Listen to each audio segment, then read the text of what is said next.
ဒါကကျွန်တော်တို့ရန်ကုန်နေပဲလားကျန်တဲ့အခြားနယ်မြို့နယ်တွေမှာရော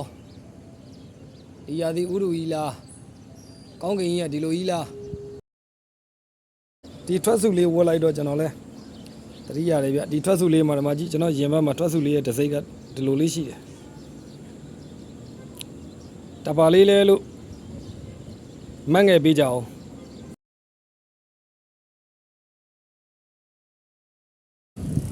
ကောင်းတာကတော့လေလူညဉ့်ညမ်းတာဟုတ်မဟုတ်ပေါ့ဗျာအပြင်သွားမယ်ဆိုရင်တော့နှာခေါင်းစည်းမတ်စာချီကမက်ကလေးတွေတော့စောင်းတော့ပေါ့အပြင်သွားရင်မတ်တက်သွားပေါ့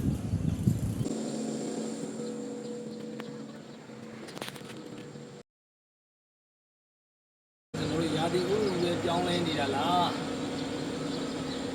ညာပြောနေတယ်လို့ပဲရန်ကုန်မြို့ကြီးမှာတကယ်ပဲလေလူညဉ့်ညမ်းနေတာလား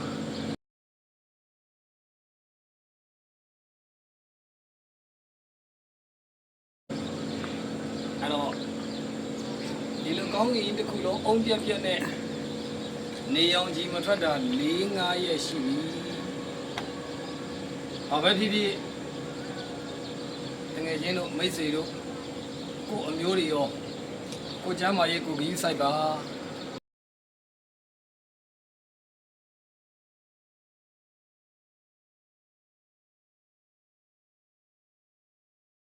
အများပြောသလိုတကယ်လေလူညဉ့်ညမ်းတာဆိုရင်ဒါကျွန်တော်တို့ရန်ကုန်မြို့ကြီးမှာလေလူညဉ့်ညမ်းနေတာဖြစ်နေတယ်ဆိုရင်လူကြီးမင်းတို့ရဲ့အသက်ရှူလမ်းကြောင်းနဲ့ဆိုင်သောကျမ်းမာရေးဆိုးကျိုးတွေထိခိုက်နိုင်ပါတယ်အဆုံးနဲ့ပတ်သက်တဲ့ကျမ်းမာရေးဆိုးကျိုးတွေထိခိုက်နိုင်ပါတယ်အလေလူညဉ့်ညမ်းတာမဟုတ်လို့ရာသီဥတုကပေါက်လဲပေါက်ပြန်တစ်ခုခုဖြစ်နေတာဆိုရင်တော့ကျမ်းမာရေးထိခိုက်စရာမလိုတော့ဘူးအဲ့တော့ဒါဒီလိုရာသီဥတုဖြစ်စဉ်မျိုးကတော့အများသောအားဖြင့်ကျွန်တော်တို့ကြုံတွေ့လာရတဲ့တစ်လျှောက်မှာမုန်တိုင်းအငွေ့သက်တွေလို့တော့ရှိသေးလက္ခဏာတွေ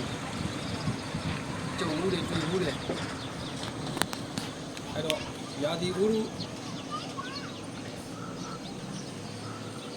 အပြောင်းလဲတစ်ခုခုဖြစ်ချင်တာလားဒါလည်းတော့မသိဘူးပေါ့ဗျာအားလုံးကအဖက်ဖက်ကနေအစအရရဒီဆိုင်ကြပါလို့ပြောချင်ပါတယ်